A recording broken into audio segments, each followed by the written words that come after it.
रायपुर से इस वक्त की आपको सबसे बड़ी खबर बता रहे हैं। ईडी ने चैतन्य बघेल की संपत्ति कुर्क की है। छत्तीसगढ़ शराब घोटाले में ईडी की यह बड़ी कार्रवाई देखने के लिए मिल रही है। रायपुर जोनल कार्यालय ने चैतन्य बघेल की संपत्ति कुर्क की है।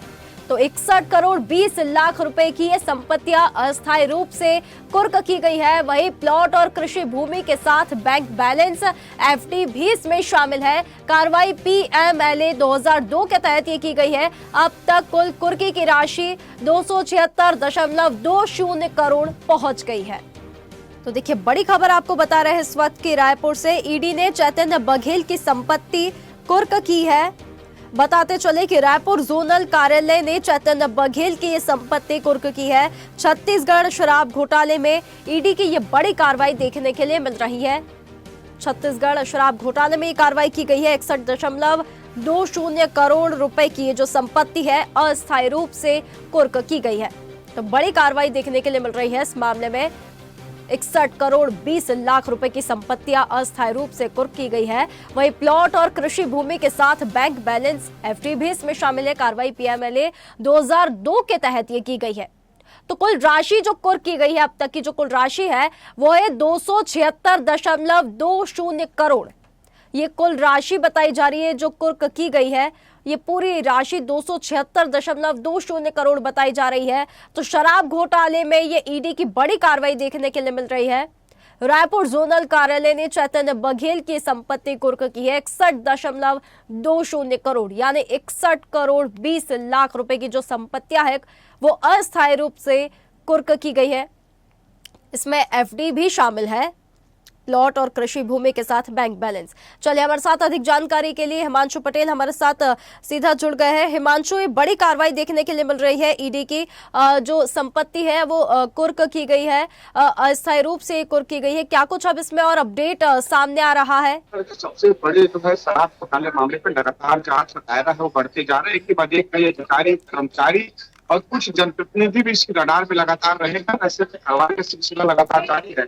जिस तरह से बात करी जाए पीएमएलए 2002 आज पूर्व मुख्यमंत्री भूपेश बघेल के बेटे चैतन्य बघेल जो संपत्ति है वो संपत्ति को 60 करोड़ 20 लाख रुपए की संपत्ति है वो आज ईडी ने कुर्क की है। पूरे कार्रवाई पर बात करी जाए, अब तक के तमाम जो अधिकारी है, तमाम जो कारोबारी है, तमाम जो और जो इनके संलिप्त रहे हैं, उनके कब्जे से अब तक पूरे राशि की बात करूं 276 करोड़ 20 लाख की राशि है वो अब तक जब्त की है। पूरे मामले पर कार्रवाई का दायरा के बाद बढ़ता चला जा रहा है। ऐसे में अस्थायी रूप से आज जो पूर्व मुख्यमंत्री भूपेश बघेल के बेटे चैतन्य बघेल की संपत्ति में इसके जो आवासीय प्लॉट है, जमीन पर इन्वेस्टमेंट किया गया था, फिक्स डिपॉजिट एफडी था, इसके साथ बैंक के जो अमाउंट थे सारी चीजों को सीज करके होल्ड कर दिया गया।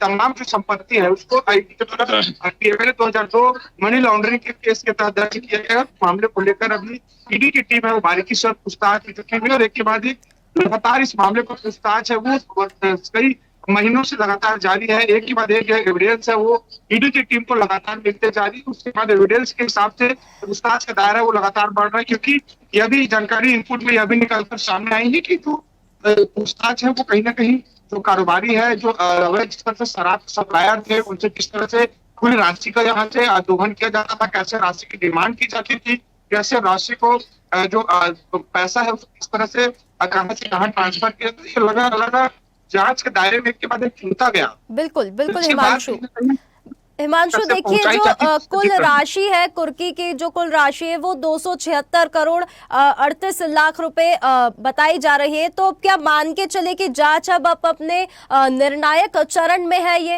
निश्चित तौर पर 2000 करोड़ की 2100 करोड़ की जो घोटाला है वो निकलकर सामने आया। उसके बाद जब जांच का दायरा बढ़ा तो बीते 2 या 3 महीने पहले 3,3100 करोड़ रुपए का घोटाले का जिक्र ईडी ने चालान में अपनी पेश किया, पूरक चालान में। तो कहीं ना कहीं पूरक चालान पेश कर इसके बाद एक चालान जो ईडी की पेश की जा रही है, जिस तरह से 26 नवंबर तक की रिमांड है वो चैतन्य बघेल की कोर्ट में बढ़ाई गई है।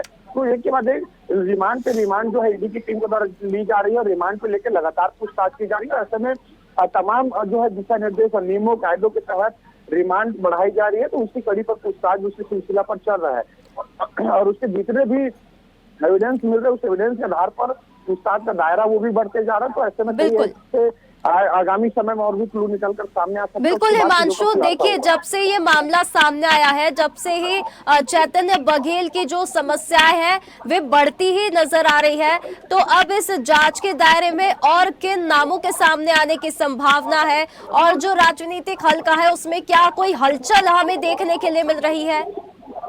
देखिए, जिस तरह से चैतन्य बघेल की गिरफ्तारी को लेकर सूबे की सियासत में लगातार आरोप प्रत्यारोप का दौर चलता रहा है। पूर्व मुख्यमंत्री भूपेश बघेल भी हमेशा ये कहते रहे हैं कि ये देश भावना की कार्रवाई है, ये बदले की राजनीति जो है भारतीय जनता पार्टी कर रही है। कोई भी क्लू जो है स्पष्ट रूप से, साफ तौर पर और पुख्ता रूप से एजेंसी को नहीं मिल रही है। केंद्रीय एजेंसी को दुरुपयोग का जो आरोप है वो पूर्व मुख्यमंत्री लगातार लगाते रहे हैं। और ऐसे में जिस तरह से भूपेश बघेल के आरोपों के साथ साथ अभी एक के बाद एक कुर्सी की कार्रवाई जब शुरू हुई, ऐसे में तमाम अधिकारी, और जिस तरह से इससे पहले भी हमने देखा है कई अलग अलग मामलों पे, कोल मामले से लेकर कई ऐसे मामलों पे सौम्य चौरसिया और सूर्यकांत तिवारी के संपत्ति को भी कुर्क किया गया। और अब बारी है पूर्व मुख्यमंत्री भूपेश बघेल के बेटे की, और ऐसे में कार्रवाई का दायरा भी एक के बाद एक बढ़ता जा रहा है। और ऐसे में जिस तरह से पूरी कार्रवाई है उसको कहीं ना कहीं राजनीतिक गलियारों के दृष्टिकोण से देखा जाए तो उसे देश भावना और बदले की राजनीति करार दिया जा रहा है। लेकिन ईडी की जो टीम है वो ठोस पुख्ता सबूत और एविडेंस के आधार से कार्रवाई करने की बात कर रही है। तो कहीं ना कहीं कार्रवाई का दायरा है वो लगातार बढ़ता जा रहा है, और जो बयानबाजी का सिलसिला है वो भी थमने का नाम नहीं। बिल्कुल हिमांशु, तो देखिए चैतन्य बघेल की जो समस्या है वे कम होती तो दिख नहीं रही है। अब आगे और क्या कुछ कार्रवाई होगी इस दायरे में, और क्या कौन नाम आगे आएंगे, देखने वाली बात होगी। बहुत धन्यवाद आपका हमारे साथ इस खबर पर जुड़ने के लिए। ताजा खबरों के लिए लाइक, फॉलो और यूट्यूब पर सब्सक्राइब कर बेल आइकन दबाएं। साथ ही हर अपडेट के लिए विजिट करें स्वदेशलाइव.com।